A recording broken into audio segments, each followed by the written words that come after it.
ইতিহাস সাক্ষী কোনো সাম্রাজ্য চিরস্থায়ী নয়। রোমান থেকে অটোম্যান, ব্রিটিশ থেকে মঙ্গল, সব পরাক্রমশালী শক্তি একসময় ধুলোয় মিশেছে।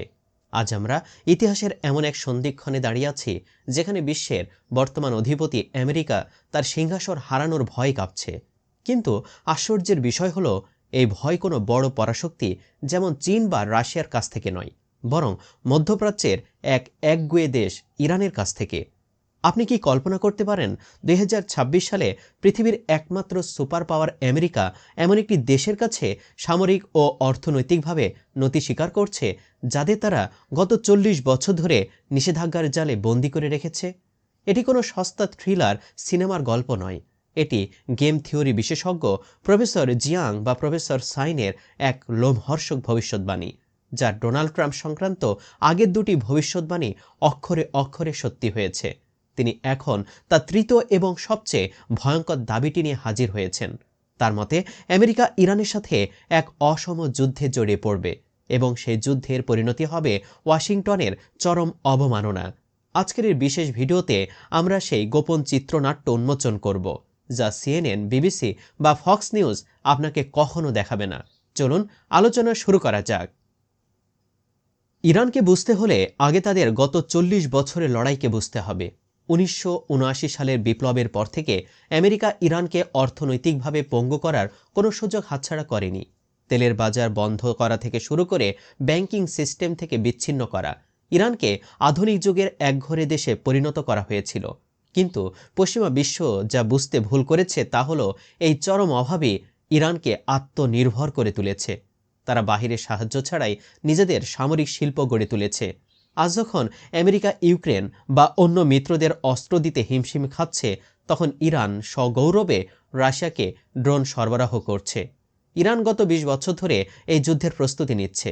তারা জানে তারা আমেরিকার সাথে সংখ্যার লড়াইয়ে জিততে পারবে না। আমেরিকার কাছে কয়েকশো যুদ্ধ জাহাজ আর হাজার হাজার বিমান আছে। তাই ইরান বেছে নিয়েছে অপ্রতিসম যুদ্ধ বা অ্যাসিমেট্রিক ওয়ারফেয়ার। তারা এমন সব অস্ত্র তৈরি করেছে যা সস্তা কিন্তু বিধ্বংসী। তারা সংখ্যায় নয়, কৌশলে বিশ্বাসী। আর এই কৌশলই আজ ইসরায়েল আর আমেরিকাকে ইরানের সামনে মাথা নত করতে বাধ্য করছে। আধুনিক যুদ্ধের সংজ্ঞা বদলে দিয়েছে ইরানের শাহেদ সিরিজ ড্রোন। একে অনেকে উপহাস করে উড়ন্ত লনময়ার বা ঘাস কাটার মেশিন বলে ডাকত, কারণ এর ইঞ্জিন খুবই সাধারণ এবং শব্দ অনেকটা মোটর সাইকেলের মতো। কিন্তু এই সস্তা যন্ত্রটি আজ আমেরিকার সামরিক বাজেটের গলার কাটা হয়ে দাঁড়িয়েছে। অঙ্কটা একবার বুঝুন। একটি আমেরিকান প্যাট্রিয়ট ইন্টারসেপ্টর মিসাইলের দাম প্রায় ২ থেকে ৪ মিলিয়ন ডলার। আর একটি ইরান শাহেদ ড্রোন তৈরি করতে খরচ হয় মাত্র ২০ থেকে ৫০ হাজার ডলার। যখন ইরান বা তাদের প্রক্সিরা এক ঝাঁক ড্রোন নিক্ষেপ করে, তখন আমেরিকা বা ইসরায়েলকে সেগুলো আকাশেই ধ্বংস করতে হয়। এখন আপনি যদি ২০,০০০ ডলারের একটি ড্রোন মারতে ২ মিলিয়ন ডলারের মিসাইল খরচ করেন, তবে আপনি সামরিকভাবে জিতলেও মানসিকভাবে এবং আর্থিকভাবে কিন্তু হেরে যাচ্ছেন। আমেরিকার ট্রিলিয়ন ডলারের ডিফেন্স বাজেট তাসের ঘরের মতো ভেঙে পড়বে যদি তারা এই খরচের অসম লড়াই চালিয়ে যায়। সম্প্রতি ইসরায়েলের ওপর ইরানের হামলায় দেখা গেছে, ইরান সাধারণ কিছু মিসাইল আর ড্রোন পাঠিয়ে ইসরায়েল ও আমেরিকার বিলিয়ন বিলিয়ন ডলার এক রাতে খরচ করিয়ে দিয়েছে। এটিই হলো ইরানের আসল জয়। তারা আমেরিকাকে দেউলিয়া করে দেওয়ার পথে হাঁটছে। যুদ্ধের ময়দান কিন্তু কেবল ডাঙ্গায় নয়, আসল খেলা হয় সমুদ্রেও।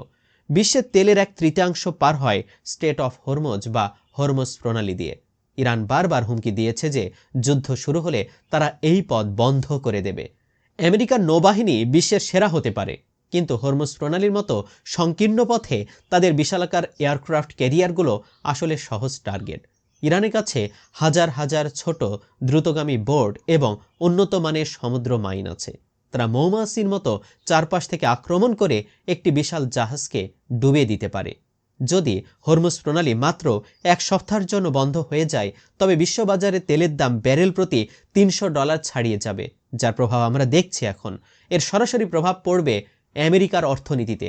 মুদ্রাস্ফীতি আকাশ ছুঁয়ে যাবে। সাধারণ আমেরিকানরা রাস্তায় নেমে আসবে, যেটা আমরা প্রত্যক্ষ করছি।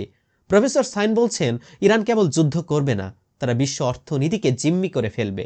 আর এই অর্থনৈতিক ধসের ভয়ে আমেরিকা আজ ইরানের বিরুদ্ধে সরাসরি বড় কোনো অভিযানে নামার আগে 10 বার ভাবছে। আমরা সবাই তেলের কথা বলি, কিন্তু মধ্যপ্রাচ্যের দেশগুলোর আসল প্রাণ ভোমরা হলো কিন্তু পানি।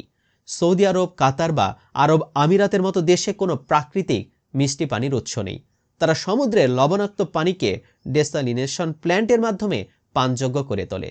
ইরান জানে তাদের মিসাইল দিয়ে রিয়াদ বা দুবাইয়ের রাজপ্রাসাদ ধ্বংস করার চেয়ে বেশি কার্যকর হলো এই পানির কারখানাগুলো ধ্বংস করা। একটি ছোট্ট ড্রোনের আঘাতে যদি প্রধান ডেসালিনেশন প্ল্যান্টগুলো অকেজো হয়ে যায়, তবে মাত্র 14 দিনের মধ্যে এই শহরগুলো বসবাসের অযোগ্য হয়ে পড়বে। কোটি কোটি মানুষ তৃষ্ণায় হাহাকার করবে।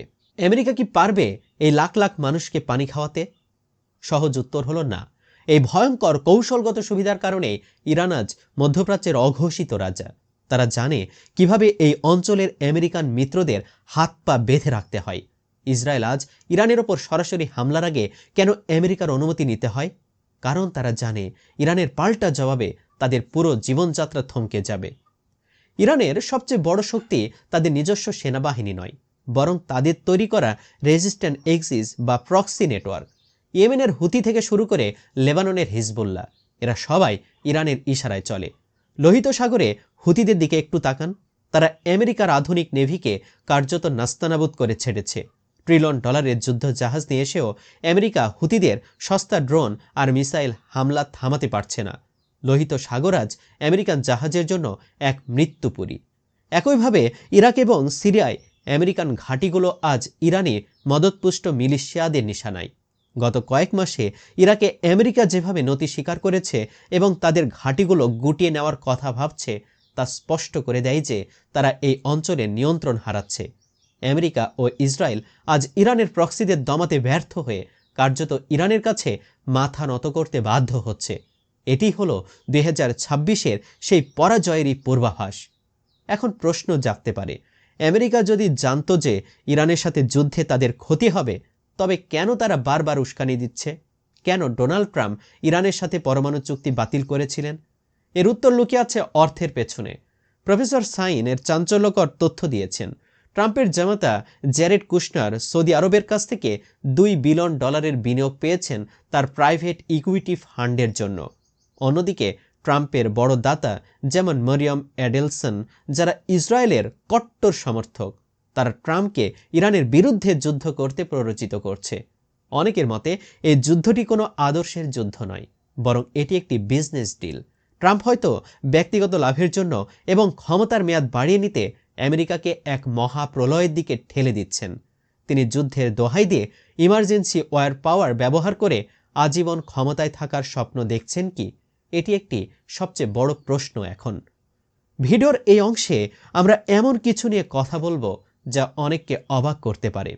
অনেক ভূ রাজনৈতিক বিশ্লেষক মনে করেন এই সংঘাতের পেছনে কোনো গোপন চিত্রনাট্য কাজ করছে।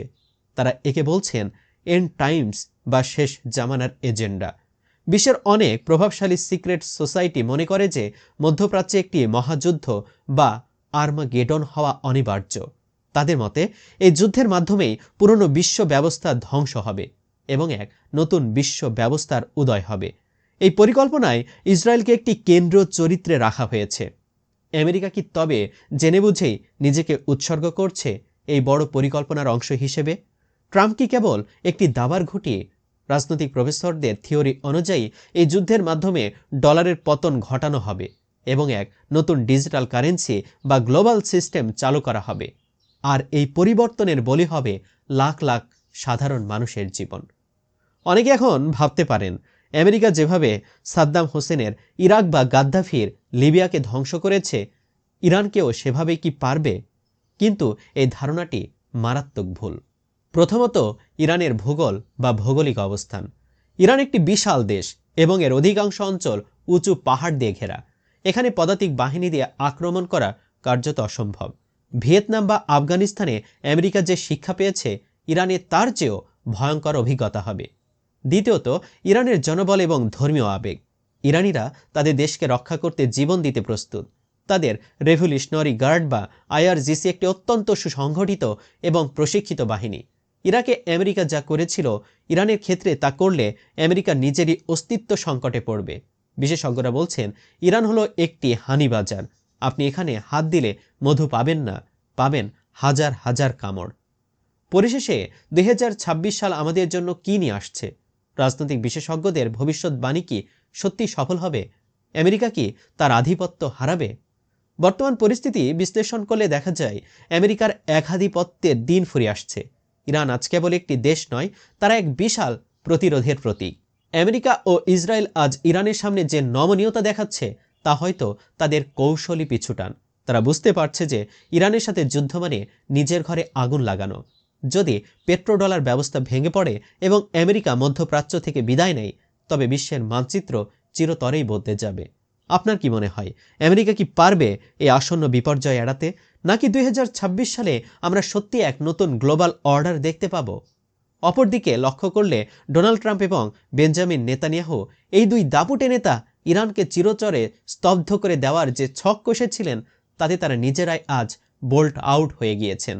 ট্রাম্পের ম্যাক্সিমাম প্রেশার বা সর্বোচ্চ চাপের নীতি ইরানকে দুর্বল করার বদলে উল্টো আরও বেশি আত্মনির্ভরশীল ও বেপরোয়া করে তুলেছে।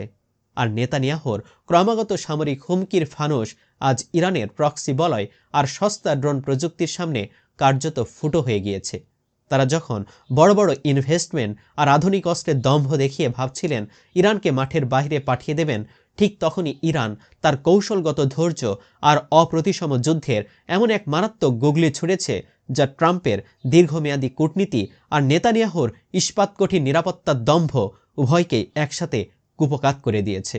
2026 সালের এই প্রেক্ষাপটে দাঁড়িয়ে এটি আজ তিক্ত সত্য যে রাজনীতির ময়দানে ঘাঘু খেলোয়াড় হয়েও ইরান নামক এক জেদি শক্তির ক্লিন বোল্ট হওয়া থেকে তারা নিজেদের বাঁচাতে পারেননি। এই ভিডিও সম্পর্কে কমেন্ট বক্সে আমাদের আপনার মতামত জানান। ভিডিও ভালো লাগলে লাইক দিন এবং এই গুরুত্বপূর্ণ তথ্যগুলো সবার সাথে শেয়ার করুন। আমাদের চ্যানেলটি সাবস্ক্রাইব করে বেল আইকনটি চেপে রাখুন যাতে পরবর্তী কোনো আপডেট মিস না হয়। ভালো থাকুন, সচেতন থাকুন, চোখ কান খোলা রাখুন। আল্লাহ হাফেজ।